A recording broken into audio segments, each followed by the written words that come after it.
सैनिक एकता अभी तो ये अंगड़ाई है, आगे और लड़ाई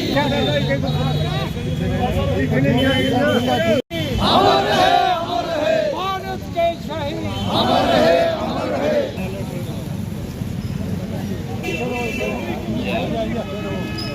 मैं Manohar Singh, president JK ex serviceman welfare association Kathua. हमारा नेशनल लेवल पे हमारी जो एक नेशनल बॉडी बनी हुई है दिग्गज वीरांगना महासंघ, ये उसके बैनर के तले में 11 तारीख से लेकर के 18 तारीख तक भूतपूर्व सैनिक न्याय यात्रा का ये जो आयोजन किया जा रहा है और आज इसका समापन है। इसी के उपलक्ष्य में आज ऑल ओवर इंडिया के जितने भी अलग अलग स्टेट के जितने भी हमारे भूतपूर्व सैनिक हैं वो रेवाड़ी में इकट्ठे हो रहे हैं। इसका जो हमारे स्टेट में हमें बाद में पता चला, क्योंकि ग्राउंड की क्लियरेंस नहीं मिल रही थी तो शॉर्ट नोटिस में हम बाहर नहीं जा सके, इसलिए हमने आज के ही दिन कठुआ में ये जो है रैली का आयोजन किया है। इसमें मैं ये कहता हूँ कि इसकी वजह क्या है। ये हिंदुस्तान जब से आज़ाद हुआ है, ये पहला समय ऐसा है कि अगर कोई कमीशन निकला है, पे कमीशन अगर निकला है, तो उसमें एक की नहीं, दो की नहीं, 7-7, 8-8 रैंक इन्होंने छोड़ दिए हैं जिनको 1 रुपये का बेनिफिट नहीं मिला। और मैं आपके माध्यम से कहना चाहता हूं कि हमारे वो सैनिक जिन्होंने 62 की लड़ाई लड़ी, 65 की लड़ाई लड़ी, देश में उन्होंने 2-2 लड़ाइयाँ लड़ी और वो उनको गवर्नमेंट ने बाई ऑर्डर रिजर्व भेज दिया और उनको रिजर्विस्ट को 1 पैसे का भी इन्होंने इस पे कमीशन में बेनिफिट नहीं दिया। और उससे भी शर्म की बात है, जितने भी हमारे जवान थे जिनकी 2-2, 3-3 साल सर्विस नहीं हुई थी और इस देश के लिए उन्होंने अपना बलिदान तक दे दिया, सुप्रीम सैक्रिफाइस जिसको हम बोलते हैं। इंसान जब इस धरती के ऊपर जन्म लेता है, उनकी माँ बाप की कितनी ख्वाहिशें होती हैं, हमारा बेटा बड़ा होगा, सर्विस करेगा, नौकरी लगेगी, शादी करेंगे, उनके बच्चे होंगे, लेकिन उस बच्चे ने ना अपना घर बार देखा, ना अपने माँ बाप देखे, ना उसने अपना परिवार का और किसी सदस्य को देखा, सिर्फ और सिर्फ उसने इस देश को देखा, इस भारत माता को देखा और इसके लिए, इसकी रक्षा के लिए, इसकी सुरक्षा के लिए उसने अपने प्राणों की आहुति दे दी। और उनके लिए भी, सरकार के लिए मैं कहता हूँ बड़े शर्म की बात है। मुझे कहने में कोई हर्ज नहीं होता और बड़े दुख के साथ कहना पड़ता है कि उनके परिवार को भी उन्होंने 1 पैसा तक नहीं दिया। ये कौन सा पे कमीशन है? मोदी सरकार कहती है कि सबका साथ, सबका विश्वास, सबका ये क्या है ये हमें तो सब ऐसे लगता है ढोंग है ये।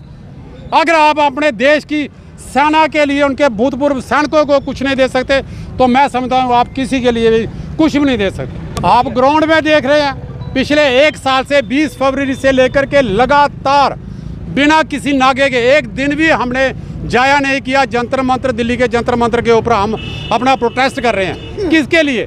पीसफुली तरीके से, डेमोक्रेटिक तरीके से, किसानों की तरह नहीं, ड्राइवरों की तरह नहीं जो पढ़े लिखे भी नहीं है।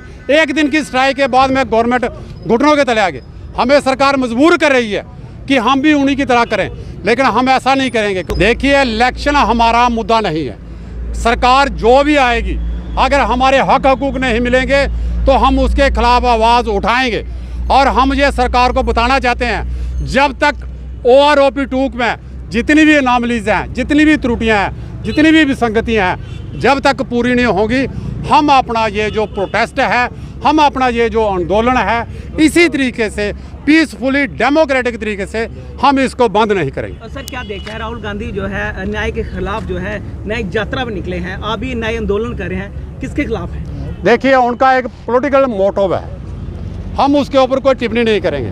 लेकिन मैं आपको ये कहता हूँ, मौजूदा सरकार को, कल को कोई भी सरकार आ जाए, हम ये कहते हैं कि अगर देश को सुरक्षित रखना है, अगर देश को मजबूत बनाना है, तो वही देश मजबूत बन सकता है जो अपनी सेना का पूरा ख्याल रखता है। देखिए, जिस देश की सेना अगर मजबूत नहीं होगी, जिस तरीके की इन्होंने अग्निवीर स्कीम ले आए हैं, ये मोदी सरकार जिस तरीके की अग्निवीर स्कीम लगाए हैं, ये आज नहीं आने वाला वक्त बताएगा इनको कि इस देश के लिए कितनी खतरनाक स्कीम है वो। मेरा यही कहना है कि गवर्नमेंट चाहे कितनी भी अपनी उपलब्धियां बताए, देश वही सुरक्षित है, देश की डेवलपमेंट तभी जो है वो हो सकती है अगर उस देश की सेना मजबूत है। अगर सेना के बीच में आप प्रैक्टिकल करना शुरू कर दोगे तो ये देश के लिए, उस पार्टी के लिए नहीं, इस देश के लिए बहुत खतरनाक होगा। ये आप विचार करने की वाली बात है। हम लोग जो 70 साल के हो गए हैं, ये 85 साल के खड़े हैं। हमने एक नहीं, 62 की नहीं, 65 की नहीं, 71 की नहीं, कारगिल वार तक की हमने लड़ाइयाँ लड़ी हैं। और हमारा एक्सपीरियंस ये कहता है आप देश की सेना को जितना कमज़ोर करोगे, देश उतना ही नुकसान में जाएगा। चाहे आप कितने भी वादे कर लो, कितनी भी डेवलपमेंट कर लो, आज अगर देश का जवान एक नहीं 5 मिनट के लिए भी अगर हथियार छोड़ देगा ना, तो ये देश 1 मिनट नहीं लगेगा इसको गुलाम होने के लिए। ये बात सरकार को अपने जहन में रखनी है। इस देश के सैनिक के साथ सड़कों पर अगर सैनिक इस प्रकार के हम जहाँ पर रोष व्यक्त करते, आज की बात नहीं है, बल्कि हम दिल्ली में भी रहे हैं, दिल्ली में भी गए थे, हमारा वहाँ भी जंतर मंतर में धरना रहा। मतलब हमारे साथ हमारी डिमांड है क्या? मैं कहता हूँ कि हम गवर्नमेंट से कुछ भी नहीं मांग रहे, हम कोई उत्पाती लोग नहीं हैं, हमने कसम खाई है। हम इधर सिविल में तो मैं कहता हूँ लोग 9 बार कसम खाते हैं, 10 बार खाते हैं, 20 बार खाते हैं, लेकिन हमने जो कसम खाई है, हमने एक ही कसम खाई है कि मैं माँ भारती के प्रति प्रतिबद्ध रहूँ, मैं भारती के प्रति बंधा रहूँ, एक सूत्र में बंधा रहूँ। हमारा यही तो एक लक्ष्य है। लेकिन जब आदमी के साथ कहते हैं अति सर्वत्र वर्जित है, अति जो होती है वो खराब होती है। तो मैं अति के बारे में बोलता हूँ कि 1 साल से अभी तक हमारी बात को आप लोगों के माध्यम से भी मेरी यही विनती रहती है, जब भी यही बात करते हैं कि हमारी बात को सुनिए, हम कहना क्या चाहते हैं। अगर हम गलत हैं तो तभी बता दीजिए। सरकार आपकी बात क्यों नहीं सुन रही? देखो जी, हमारा काम तो होता है हर एक को ज्ञापन देना, मेमोरेंडम देना। हमने टाइम टू टाइम सबको दी है, इवन LG साहब को भी दिया है, DC साहब के माध्यम से दिया है, तहसीलदार साहब के, खुद भी हम गए हैं, खुद भी वी हैड बीन मतलब जंतर मंत्र इटसेल्फ, वहाँ भी रहे हैं। तो हमारी बड़ी विनम्रता के साथ,